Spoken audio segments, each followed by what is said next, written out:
Tell me. Tell me, let me tell you. They had about $2 billion when they made the actually 5 years ago. Get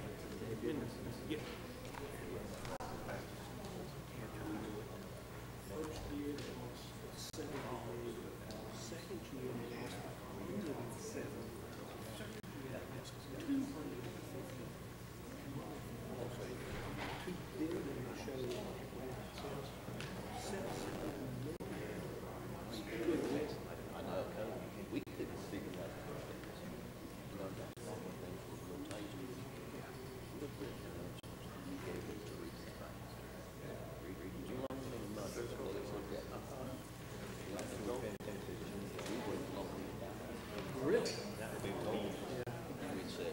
All this goodwill, we said, we were worried about Obama and the oil industry, and we just got real.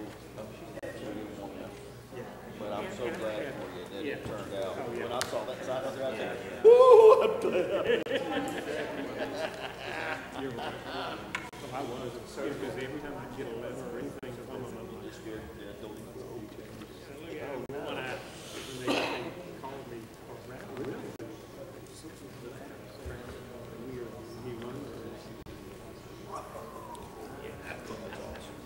So are you going to make a deal with her to expand it? I'm trying to.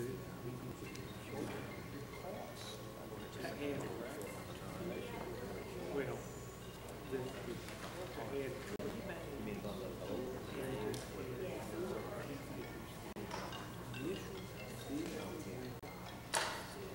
whatever else I want to do some parking.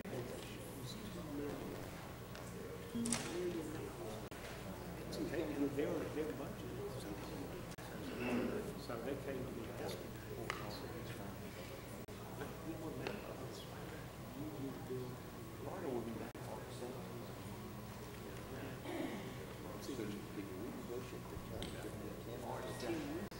and that's what they said.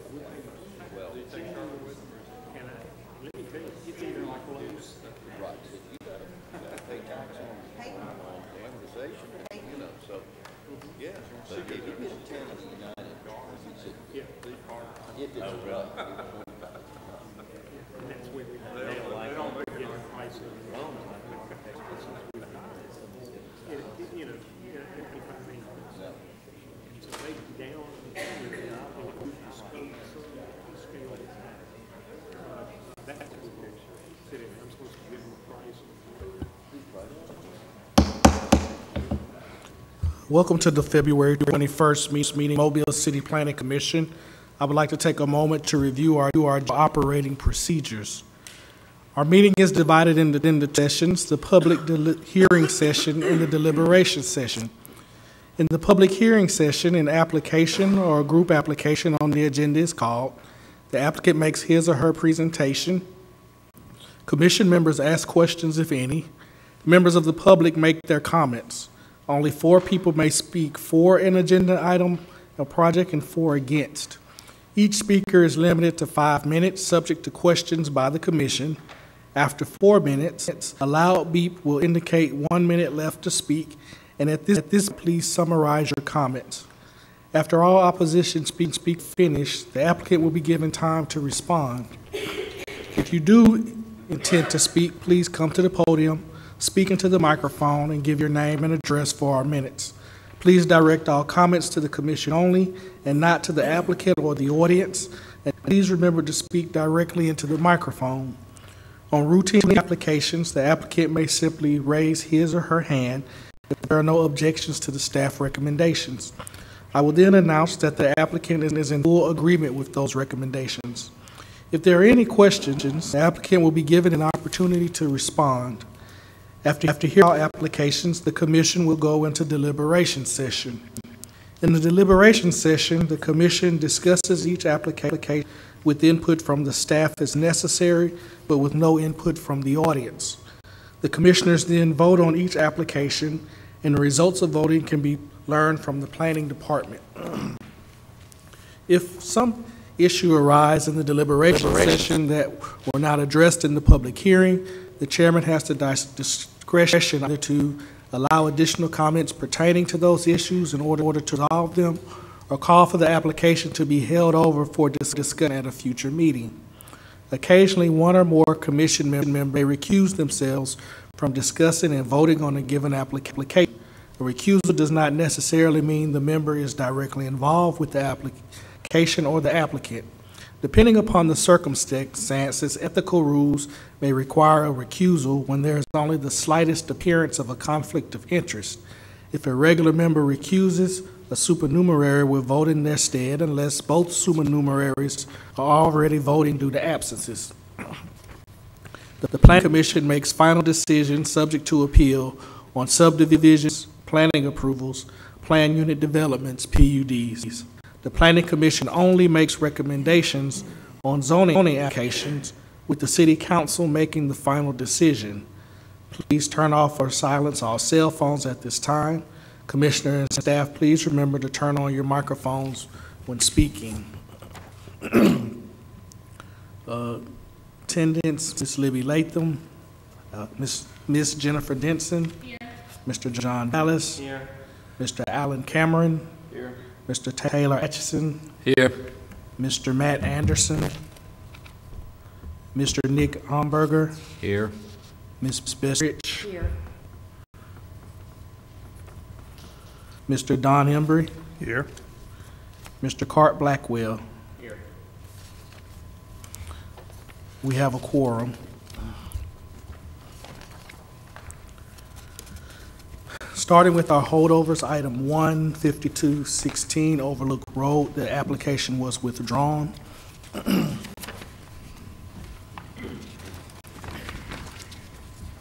New rezoning applications, item number 2, 3801 Moffett Road, Rec Service Company, recommended for tentative approval. Is the applicant present? Are you in agreement? Applicant is present and in agreement. Is there anyone else here to speak for this? Anyone here to speak against? Thank you. New group applications.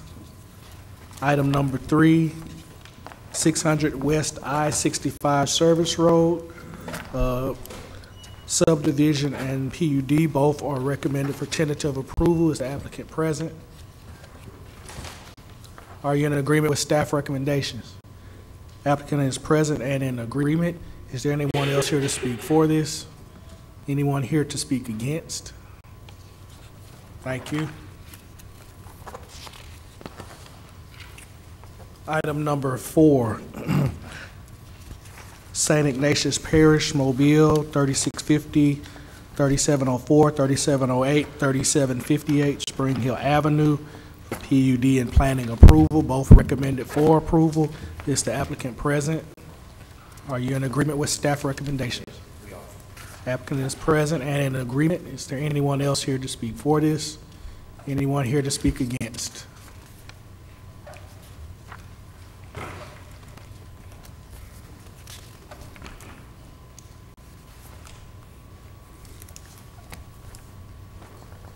Good afternoon. My name is Barbara K. Smith. I reside at 912 Knowles Street.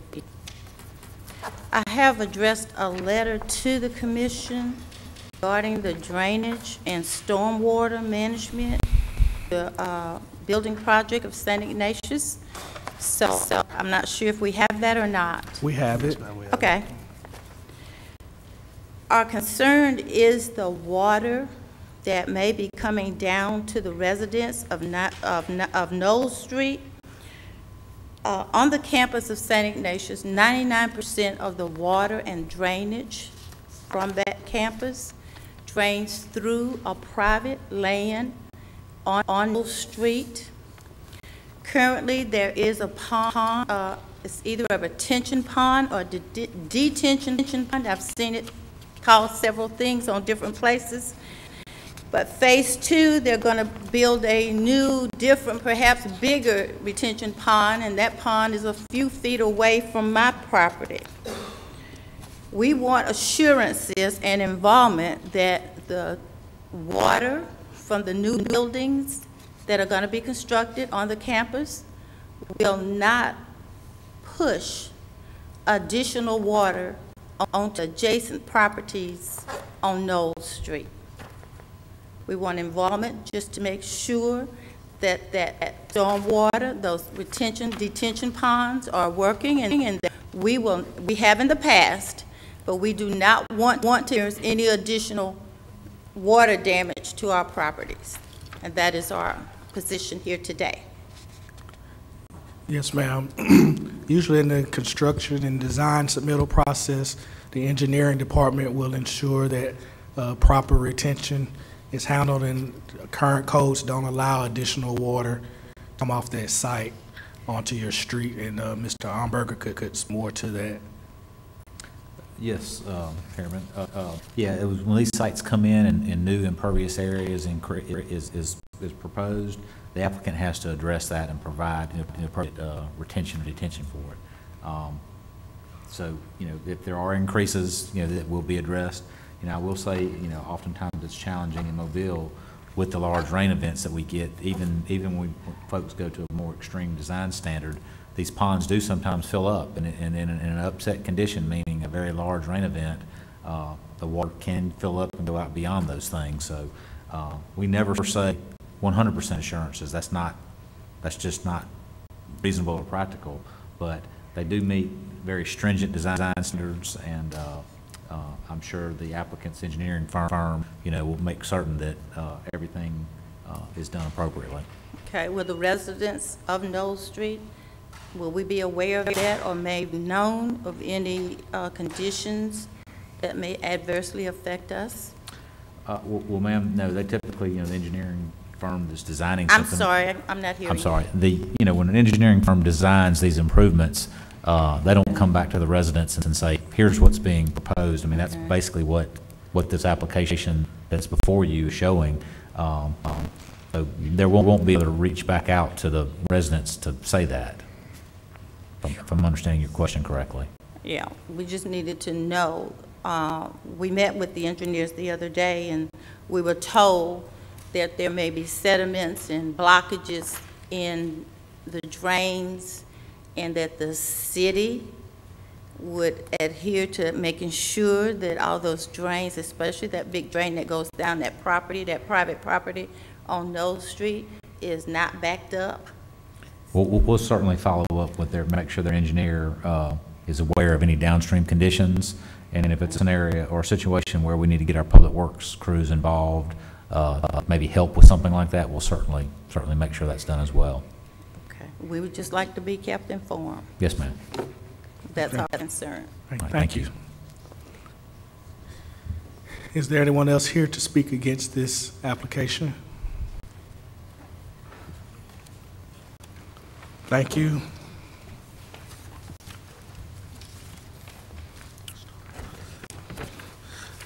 That closes public deliberation. Now go into deliberation session. Item number 1 was withdrawn. Item number 2, 3801 Moffett Road, Rag Service Company Incorporated, is recommended for tentative approval. Is there a motion? Move for approval of the staff recommendations. Second. Properly moved and seconded. Any discussion? All in favor? Aye. Opposes? Item passes. New group applications, item number 3, subdivision and PUD. Mr. Chairman, can we take these separately, please? Okay. Starting with the subdivision, Part A, recommended for tentative approval. Is there a motion? On the subdivision, I move to approve based on staff recommendations. Second. Properly moved and seconded. Ready for any questions? All in favor? Aye. Opposed? Item passes. Part B, the PUD, recommended for tentative approval. On the PUD, move to approve based on staff recommendations and findings of facts, letters A and F. Second. Properly moved and seconded. Any discussion? All in favor? Aye. Opposed? Item passes. Item number 4, St. Ignatius Parish, Mobile, recommend PUD and planning approval, both recommended for approval. We will take them in 2 parts. Part A for the PUD is recommended for tentative approval. Is there a motion? Finding facts. Yeah. There's a motion. Is there a second? Second. Properly moved and seconded. Any discussion? All in favor? Aye. Opposed? Item passes. Part B, planning approval, recommended for tentative approval. Is there a motion? Move to approve based on staff recommendations, findings of facts A, B, and C. Properly moved and seconded. Any discussion? All in favor?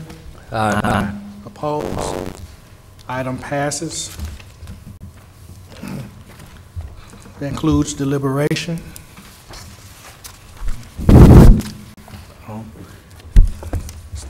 Is there any old business or new business?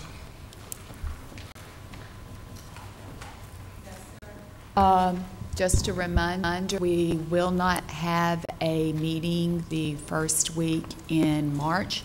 Happy Mardi Gras. And the next scheduled meeting will be March 21st. Okay. At the While we're March talking about 21st meetings, can I ask a question and just bring something up that Sure. just wondering what staff's opinion is. Back years ago when we were having planning commission meetings, we were only having one meeting every 4 weeks because our volume was real low. Now that we've done everything we've done with the jurisdiction, I notice we're only having like 3 or 4 agendas. Is that something we'd like to consider moving back to every 4 weeks? I mean, I'm just asking the question. It doesn't matter to me either way, but That, at this time, the schedule's been published through the end of September. okay. But if that's something the Planning Commission would like to discuss and consider beginning in October, Okay.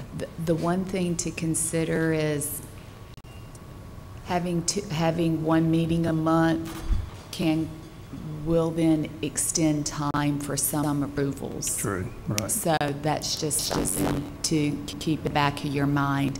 But at this point, I would recommend adhering to the published deadline schedule and meeting date through the end of September.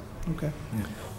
Shayla, can I ask an update on the schedule for the adoption or the consideration of the UDC? I missed the last couple of meetings. Just want to see kind of where we are in that process. We're still in that informal period of public feedback. We've been hosting meetings with community and stakeholder groups. There's been so many over the last several weeks, I can't give you an exact count.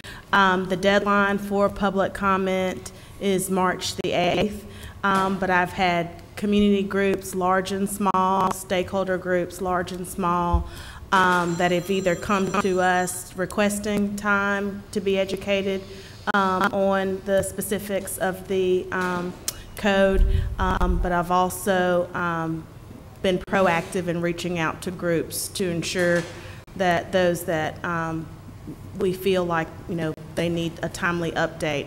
But we have been coordinating the forums that we've talked about over the last several weeks, and they've been very, very productive. We've had at a minimum of 6 to 8 meetings over the since we announced it.